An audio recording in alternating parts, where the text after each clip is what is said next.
ఒకప్పుడు అడవిలో సన్యాసి ఉండేవాడు. దయానుభావుడైన సన్యాసి ఒంటరిగా తన ఆశ్రమంలో జీవించేవాడు. అయితే అతడు తినే అన్నం పోయేది. ఎందుకంటే ఒక చిన్న ఎలుక రోజూ అతని బియ్యం పొట్లాన్ని కాజేసేది. ప్రతిరోజూ సన్యాసి బియ్యం డబ్బా చూస్తే అర్థం అయిపోయుంటుంది. అతడు ఎలుకను అడ్డుకోవడానికి ఎన్నో మార్గాలు ప్రయత్నించాడు. కాని ఆ ఎలుక బాగా తెలివైనది, ఇంకా ధైర్యవంతమైనది. చివరికి విసిగిపోయిన సన్యాసి ఊరికి వెళ్లి ఒక మేధావిని కలిసి సలహా అడిగాడు.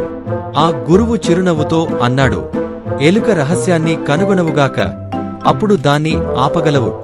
ఆ మాటలు మనసులో పెట్టుకున్న సన్యాసి తిరిగా అడవికి వచ్చాడు. ఎలుకను చాలా జాగ్రత్తగా గమనించసాగాడు. ఒకరోజు అతడు గమనించాడు, తన ఆశ్రమం వెనకాల ఎలుక దాచిన బియ్యం మొక్కజొన్న గుట్ట ఉందని. సన్యాసి నవ్వుకున్నాడు.